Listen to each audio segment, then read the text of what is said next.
네, 성도 여러분, 그리고 또 함께 하신 모든 손님 여러분, 또 가족 여러분, 오늘 참 진심으로 환영합니다. 특별히 우리 그 아들, 또 며느리, 또 손주, 그리고 또 딸과 또 사역까지 함께 와서 또 제 마음이 든든하고요. 또 함께 사역을 하면서 우리 박균환 목사님과 함께 또 하는 것이 제 마음속에 큰 기쁨이 되고 있습니다. 또 무엇보다 저를 이 자리에 보내주신 하나님께 깊이 감사를 드립니다. 하나님께서 저를 이 부에나파교회의 목사로 부르신 사실이 참으로 두렵기도 하고 또 떨리기도 하고 또 동시에 감사한 마음이 있습니다. 여러 가지 부족한 조건이 있음에도 불구하고 있는 모습 그대로 따뜻하게 받아주시고 또 교회와 성도를 섬길 수 있는 참 귀한 기회를 주신 교회 직원 여러분들과 또 성도님들에게 진심으로 감사의 마음을 표하고 싶습니다.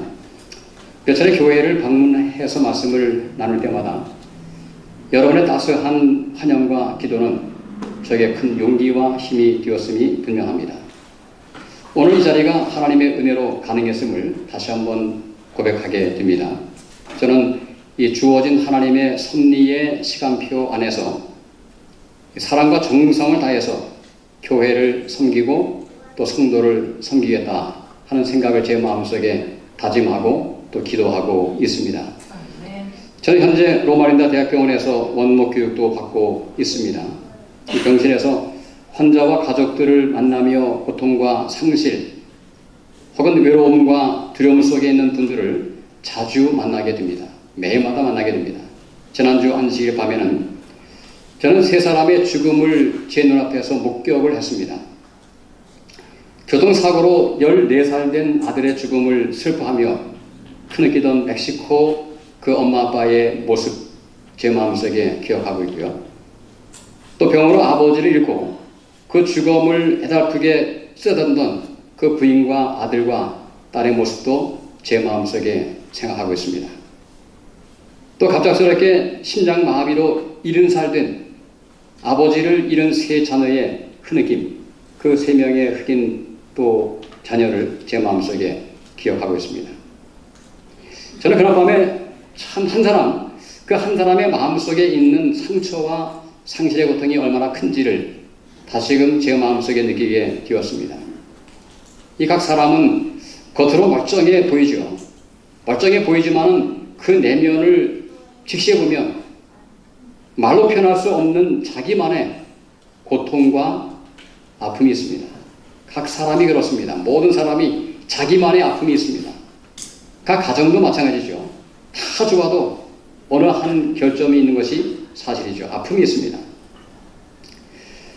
사실 우리 모두는 환자이거나 잠재적인 환자입니다. 그럴까요? 포텐셜 있는 그런 환자일 수 있겠죠. 우리 모두는 겉으로 드러나지 않지만은 마음 깊은 곳에 해결되지 아니한 아픔과 억울함 그리고 두려움과 상실의 흔적들을 가지고 세상을 살아왔고 살아가고 있습니다. 이러한 고통하는 사람들과의 만남의 경험은 제가 목사로서 남은 생활 동안 가야 할 방향에 대해서 다시 한번 분명한 확신을 주기에 충분합니다. 하나님께서 이 부에나파 교회를 통해서 이루고자 하시는 일이 무엇일까요? 왜 이 지역에 이 교회가 존재해야 되겠습니까? 그것은 바로 이 상처받고 외로운 사람들 그리고 삶의 자리를 잃은 영혼들을 돌보고 섬기라고 하는 그런 특별한 목적과 사명이기 때문입니다. 그런 믿음을 가지고 오늘 저는 아둘람 공동체의 비전을 이루는 교회라고 하는 제목으로 제가 말씀을 나누려고 합니다. 이 성경을 보면 다윗은 사울의 위협을 피해서 도망자가 되죠. 도망자가 됩니다. 그리고 그는 아둘람 굴로 피신하게 됩니다. 그곳에서 하나님께서 예비하신 특별한 공동체가 형성이 됩니다. 이 아둘람 굴은 거대한 한 개의 굴이 아니고요. 사실 굴들이 여러 개 모여 있는 그런 하나의 지역을 아둘람 굴이라고 이해하면 됩니다. 그래서 약 400명의 사람들이 그 일대를 거점으로 머물 수 있을 만큼 넓은 곳이었죠. 400명이 함께 머물 수 있는 하나의 굴이 아니고 굴의 단지로 이루어진 지역이라고 이해할 수가 있습니다. 하지만 다윗과 그 무리들은 그곳에서 단순히 숨은 것이 아니었습니다. 단순히 숨은 것이 아니고 하나님 안에서 새로운 공동체로, 영적 공동체로 만들어지고 있었습니다. 이제 말씀을 함께 보겠습니다. 사무엘상 22장 2절 말씀을 함께 읽어보실까요? 같이 한번 읽습니다. 시작. 환난당하는 모든 자와 빚진 모든 자와 마음이 원통한 자가 다 그에게로 모였고 그는 그들의 우두머리가 되었는데 그와 함께한 자가 약 400명 가량이었더라. 여기 지금 어떤 사람이 모여 있습니까? 여기 말씀하시기를 환난당한 자, 그죠? 환난당한 모든 자, 빚진 모든 자, 마음이 원통한 자가 다 그에게 모였다 라고 성경은 말씀하고 있습니다. 이 아둘람 굴에 모인 사람들은 세상에서 말하는 성공적인 사람들이 아니었음이 분명하죠. 환난당하고 빚졌고 마음이 원통한 사람들이었습니다. 지난 토요일 밤이었습니다. 이 원목 교육을 담당하는 테드 박사님께서 제 사물함에 한 권의 책을 넣어두신 것을 제가 보게 되었습니다. 이 한국 이민자였던 참 아주 훌륭한 신학자죠. 지금은 작고했지만은 그분께서 쓴 책을 제게 이제 하나 이렇게 보라고 주었습니다. 제목이 marginality입니다. marginality. 이 한국말로 하면 주변성, 소외, 비주류성이라고 번역할 수 있는 단어인데요. 우주의 보좌의 중심을 버리시고 이 갈릴리 변방으로 오신 예수님을 소개하면서 우리 역시 그러한 사람들을 위하여 사역을 하자는 그런 말씀이 이 책의 주된 내용이었습니다. 지금 아둘람 굴에 모인 사람들이 바로 그런 사람들이죠. 사회의 중심에 있는 것이 아니고 변두리에 있는 사람들, 말진에 있는 사람이라고 그렇게 이야기할 수가 있겠습니다. 환난당한 자, 빚진 자, 마음이 원통한 자, 사실 우리 모두는 어떤 면에서는 이런 사람들이죠. 우리 모두가 환난을 당했습니까? 환난이 있기도 하고 또 빚진 자이기도 하고 마음이 원통한 것들이 종종 우리 마음속에 있습니다. 저는 작년에 저희 어머니를 제가 보내드렸습니다. 이 어머니를 잃은 이후에 말이죠. 세상이 조금 달라 보이게 되었습니다. 참 많은 상실감이 제 마음속에 있는 것이죠. 제 마음속에 더 많이 효도하지 못한 그런 성공함이 있죠. 아마 누구나 그런 마음이 있지 않겠습니까? 어떤 자식들 말이죠. 또 얼마 전에 어느 한난당한 분의 전화가 왔습니다. 목사님, 사랑하는 목사님 라고 이제 이야기했어요. 사랑하는 목사님, 저 죽어가고 있어요 라고 이야기했습니다. 이 전화에 대고 말이죠. 이 엄청난 내용과는 달리 여전히 명랑한 음성으로 전화를 한 분이 제게 하셨습니다. 목사님, 저 지금 죽어가고 있어요. 이 근처 교회에 있는 어느 한 여집사님이 제게 전화를 거신 겁니다. 아마 아실 분들은 아시겠죠. 이 교회 주변에 어느 한 집사님께서 그 지금 사경을 헤매고 있는 것이죠. 제가 전화를 받고 다음날 달려갔습니다. 그리고 그분의 삶을 정리하는 제가 방법을 말씀드렸어요. 하나님 앞에서 하나님과 나와의 관계, 또 나와 이웃과의 관계, 나와의 관계를 어떻게 마지막으로 잘 정리할 수 있는지 제가 그것을 성경적으로 이야기해주고 함께 기도했습니다. 함께 눈물로 기도했습니다. 이 얼마 전 병실에서 한 멕시코 환자가 눈물을 흘리면서 이렇게 제게 말씀했습니다. 목사님, 이젠 타오를 던지고 싶어요. 여러분, 타오를 던지는 게 뭔지 아시죠? 그죠? 포기하고 싶다는 얘기죠. 내 인생을 포기하고 싶어요. It's too much. 너무 힘듭니다. 라고 이야기했습니다. 저는 잠시 말없이 그분의 눈을 보다가 이렇게 말씀을 드렸습니다. 하나님께서 당신을 포기할 때까지 hang there, 거기에서 버티시기 바랍니다. 라고 말씀을 드렸어요. 이 성경에서 말하는 환난당한 자, 마음이 원통한 자가 바로 이런 분들이죠. 몸이 상하기도 하고 마음이 상하기도 하고 경제적으로 어렵기도 하고 이런 분들이 우리 주위에 많이 있습니다. 사실은 우리도 그런 사람들이죠. 그리고 얼마 전에는 32살 된 아들을 잃은 그런 32세 된 아들, 얼마나 귀한 아들인가요? 그 아들을 잃은 스페인 한 여성분이 병실에서 통곡하고 있었습니다. 그 조용한 그 병실을 온통 그분의 절규로 메웠어요. Porque Dios, why God? 왜 하나님, 제가 아니고 제 아들이어야 합니까? 그 말은 단순한 슬픔이 아니었습니다.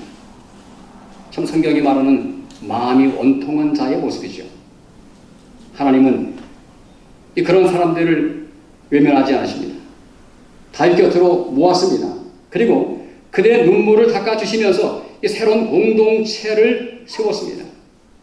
바로 교회는 바로 이런 이들이 와서 숨을 고르고 눈물을 흘리고 그리고 함께 하나님 안에서 치유되어지고 새로운 영적인 공동체로 성장하는 것이 되어야 한다 하는 사실을 제 마음속에 느끼게 되는 것입니다. 그래서 오늘 말씀의 제목이 뭐예요? 아둘람 공동체의 비전을 가진 교회라고 하는 것이죠. 하나님께서 왜 이곳에 부에나파 교회를 세웠을까요? 이런 아둘람 공동체가 되어서 사람들을 온전하게 품을 수 있는 그런 교회가 되라고 하는 것입니다. 바로 그것이 아둘람 공동체의 모습입니다. 누구나 함께 와서 마음을 털어놓고 하나님의 도우심을 받고 경험하는 그런 영적인 살아있는 공동체가 되라고 하는 것이죠. 아둘람은 도망자의 피신처만이 아니었습니다. 새로운 지도자와 공동체를 만들어가는 영적인 훈련소였습니다.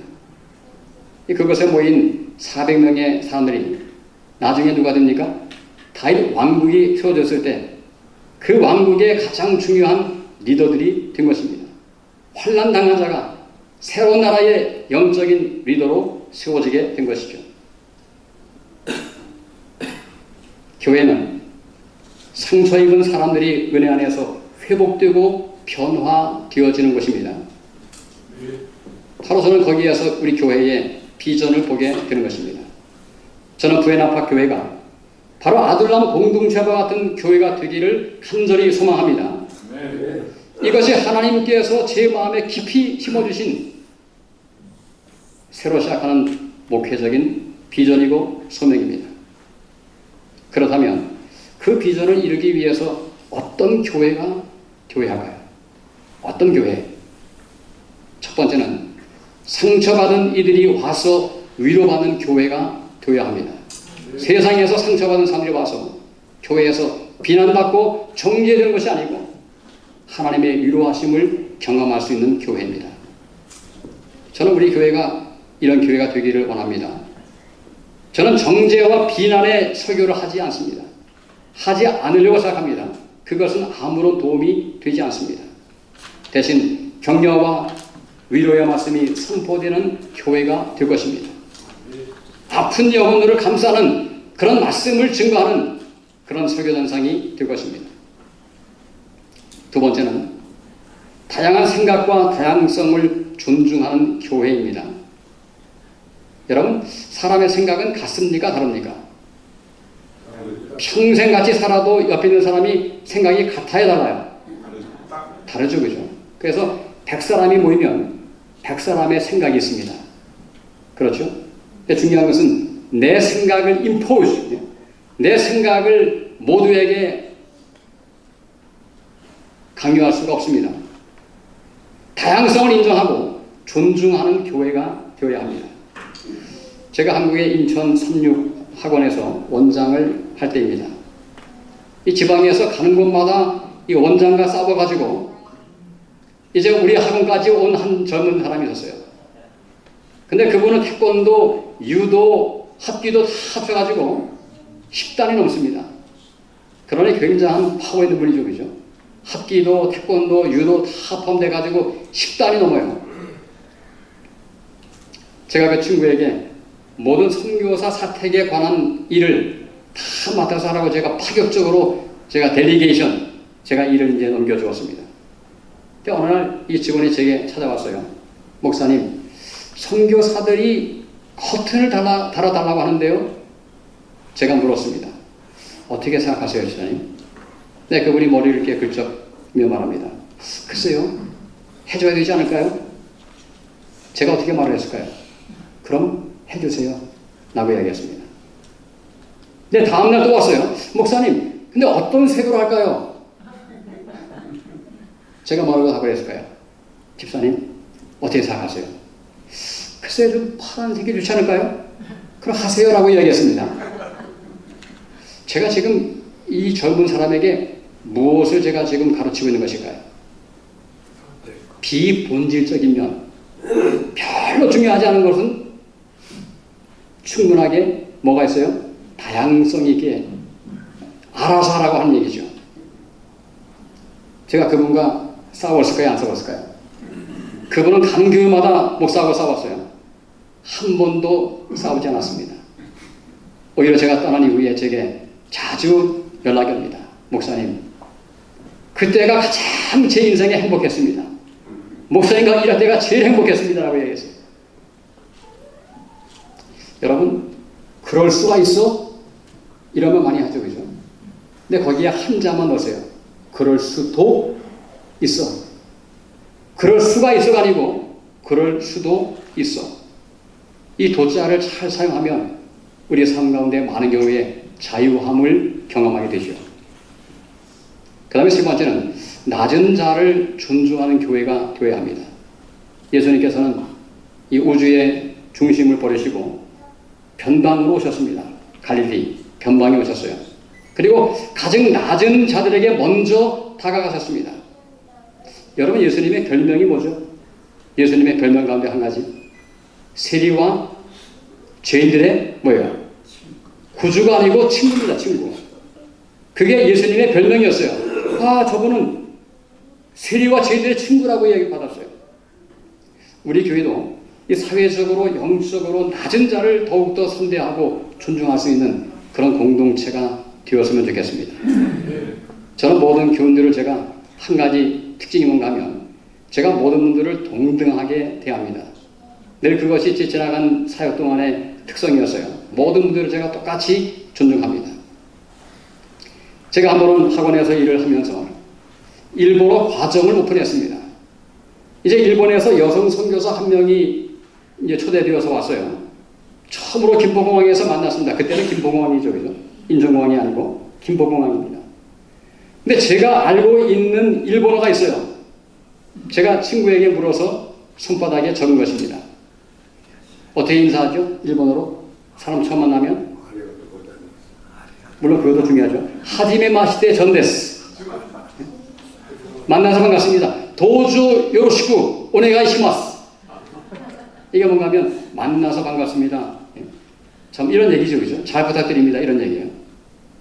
근데 그 말을 하고 나서는 김포공항에서부터 우리 학원까지 침묵입니다. 완전히 침묵. 이미 제가 아는 일본어 사용했어요, 그죠? 와다시가 전데스, 도주 요로시쿠 오네가이시마스. 제가 다 사용했습니다. 근데 이분의 문제가 뭔가 하면 일본어 위에 영어를 하나도 못합니다. 하고 알지도 못하는 분이에요. 아무도 몰라요. 그러니 공항에서부터 학원까지 침묵이죠. 그때 제가 마음속에 결심한 것이 있습니다. 내가 지금 영어 선교사 많지만은 일본어 교사가 한 명이잖아, 그죠? 이 한 명을 위해서 한 명을 존중한다는 의미로 내가 할 수 있는 게 뭘까 하다가 생각이 났어요. 아, 내가 일본어를 배워가지고 이분과 함께 일본어를 사용해야지. 그러면 그분을 선대하는 것일까요? 그런 마음이 들었어요. 제가 학원 원장이지만은 첫 번째 일본어 학원의 학생이 되었습니다. 열심히 공부했습니다. 열심히 공부했어요. 바로 그것이 제 방식이었습니다. 마이너리티. 그분을 제가 세워주는 모습이죠. 제가 샌디에고에서 목회할 때 이 스페니쉬를 조금 배웠습니다. 왜냐하면 역시 그 교회의 비주류 가운데 한 그룹이 누구예요? 에스파뇰 그룹입니다. 그 작은 방에서 예배드려요. 근데 제가 그분을 만나가지고 헬로 해피 세베스 이거보다는 올라, 그죠? 또 뭐라고 하죠? 펠리사바도 그게 해피 세베스입니다. 그러니까 그걸 제가 공부하니까 그분들도 마음이 해피한 것이죠. 아, 우리 담임 목사님이 우리를 이렇게 대접하는구나 라고 생각이 드는 것이죠. 우리 교회는 모든 사람들을 수용할 수 있는 다양성 있는 그런 교회로 성장할 수 있기를 간절히 바랍니다. 그 다음에 네 번째는 복음이 중심이 되는 교회입니다. 우리가 무언가를 해서 구원을 얻는 것이 아니고 이미 예수 그리스도를 통해서 구원은 받은 사실을 선포하는 교회가 되어야 하는 것이죠. 정죄가 아니고 은혜의 복음이 중심이 되는 교회입니다. 제가 오래전에 로마린다 교회에서 갑자기 인터림 시니어 패스터가 되었습니다. 갑작스럽게 담임 목사님이 사임을 하시고 부목사인 제가 이제 그 모든 상황을 이게 수습하는 가운데 있는 것이죠. 당시 교회는 정확하게 두 부류가 나뉘었습니다. 떠나가신 목사님에 관한 찬성했던 분, 반대했던 분들, 정확하게 교회가 양분화되었어요. 매우 민감한 시기죠. 어떻게 할 줄 모르는 상황이었습니다. 심지어 말이죠. 제가 안식일 오후에 어느 교인을 만나서 이렇게 대화합니다. 근데 그날 밤에 전화가 와요. 목사님, 왜 교회에서 그분과 만나서 대화하십니까? 아니, 목사가 안식일에 교인과 대화하는데 그것까지도 문제가 생겨요. 제가 한 번은 탕자의 비유를 설교했습니다.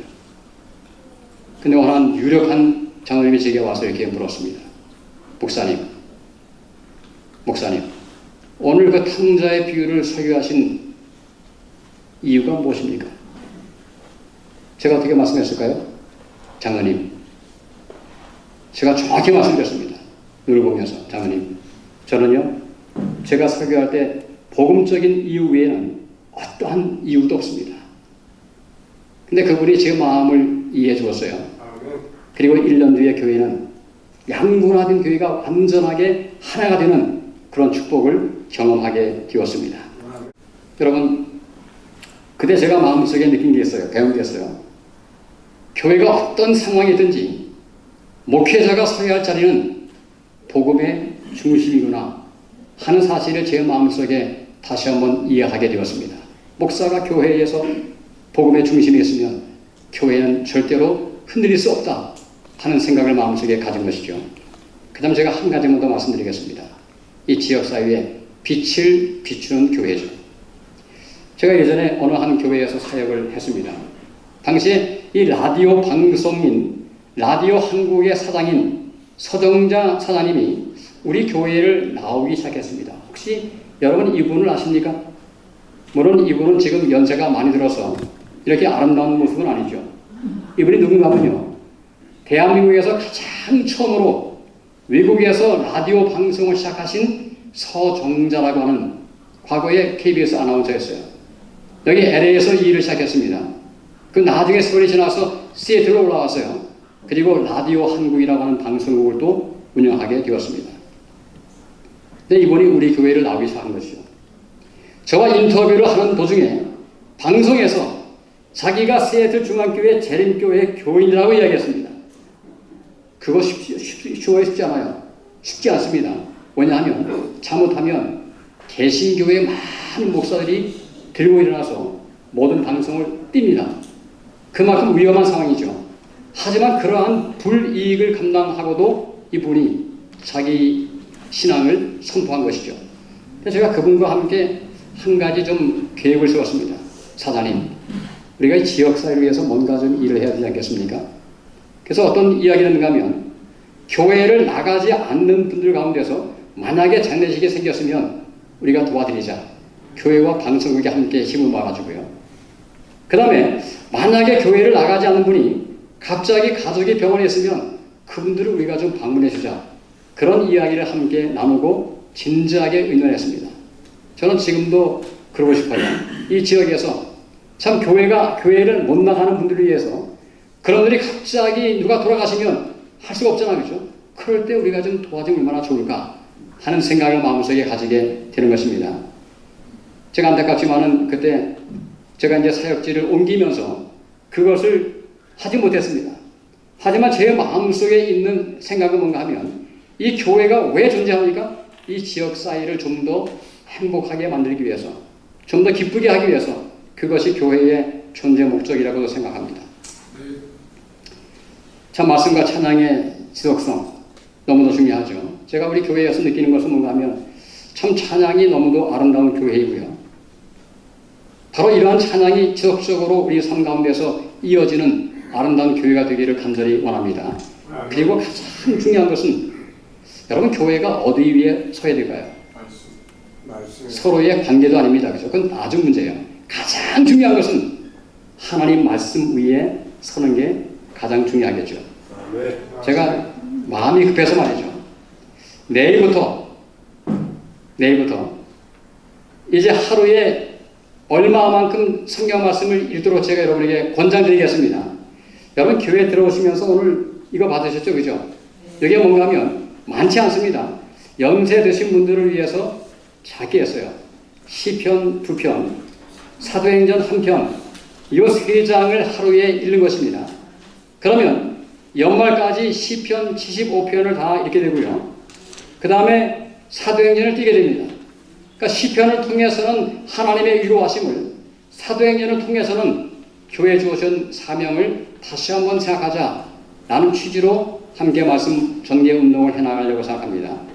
그리고 제가 할 것이 뭔가 하면 제가 매일마다 새벽 6시에 정각에 여러분을 제가 카톡을 보내겠습니다. 어떤 내용인가 하면 잘 보이지 않지만 이런 내용입니다.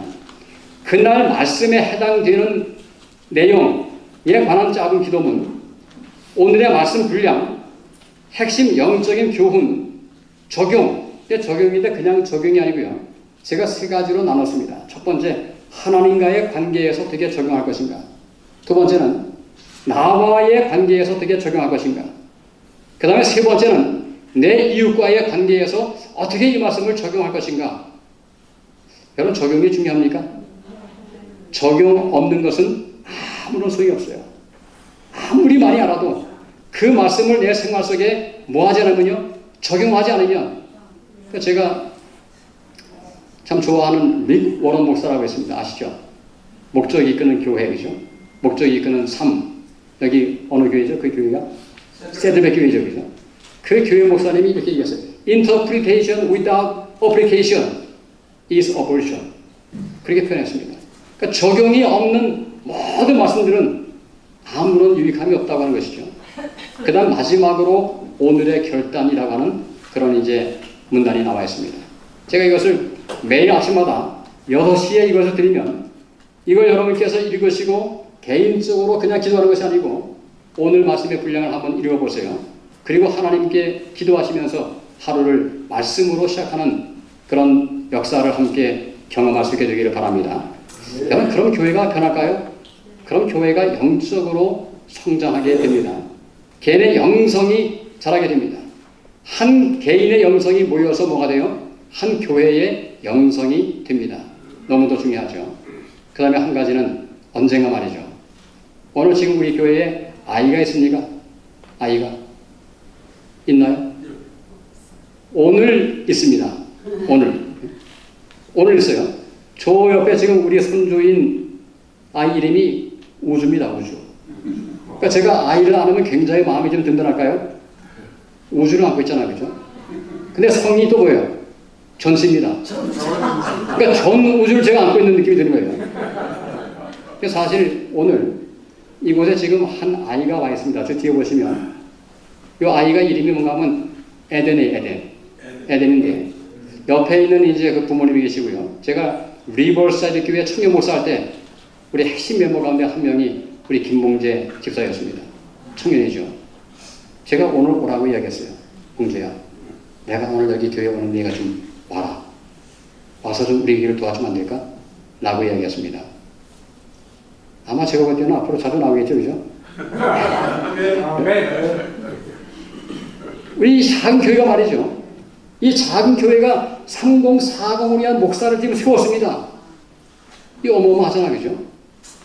오랜중앙교회도 없습니다. 가을등그룹도 없어요. 근데 이 작은 교회가 상공사공을 위한 목사를 세웠습니다. 아무도 없는데. 어떤 교회입니까? 비전이 있는 교회입니다. 하나님께서 함께 하심으로 언젠가 이 교회가 상공사공과 차세대를 향해서 사역하는 그런 교회로 성장할 수 있기를 간절히 바랍니다. 이게 제 마음속에 있는 비전이에요. 앞으로 노인들이 다 돌아가시면 말이죠. 이 교회는 어떻게 합니까? 그러니까 젊은 사람들이 들어가야 돼요.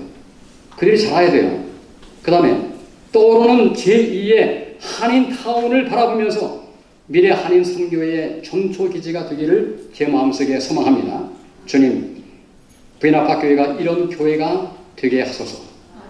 상처받은 사람들이 모이고 하나님의 사랑으로 치유되고 복음의 능력으로 세상에 나아가 빛을 비추는 교회가 되게 하소서. 제가 좋아하는 찬양이 있습니다. 진정한 예배가 숨쉬는 교회, 주님이 주인 되시는 교회, 믿음의 기도가 쌓이는 교회, 최고의 찬양을 드리는 교회, 말씀이 살아 움직이는 교회, 성도의 사랑이 넘치는 교회, 섬김과 헌신이 기쁨이 되어 열매 맺는 아름다운 교회, 주님의 마음 닮아서 이웃을 사랑하는 교회, 주님의 영광을 위해서 빛 대신 주님 전하는 교회, 사랑의 불꽃이 활짝 피어나 날마다 사랑에 빠지는 교회, 주께서 사랑하는 우리 교회가 이런 교회가 되게 하소서. 이 교회가, 이 찬양이 말이죠, 우리 교회 안에서 그대로 이루어지기를 간절히 소망합니다. 이런 교회가 되어야 돼요. 이런 교회 많지 않습니다. 이런 교회를 만드셔야 됩니다. 마지막입니다. 같이 한번 읽어보실까요? 읽습니다. 시작. 부인아파 재림교회는 하나님을 기쁘시게 하는 예배 공동체, 말씀으로 자라게 하는 제자 공동체, 그리고 이웃을 행복하게 하는 사랑의 공동체를 꿈꿉니다. 예배는 하나님의 기쁨이 되고 섬김은 이웃의 미소가 되는 교회, 그것이 우리가 함께 이루어갈 아들람 공동체의 비전입니다. 하나님의 은혜로 이런 교회를 만들어갈 수 있습니다. 그 사실을 믿으십니까? 그 사실을 마음속에 신뢰하시길 바랍니다. 그러므로 하나님께는 영광을, 이웃에게는 기쁨을 줄 수 있는 복의 통로가 되는 부인아파 교회로 성장하기를 바라면서 오늘 말씀을 마칩니다. 아멘.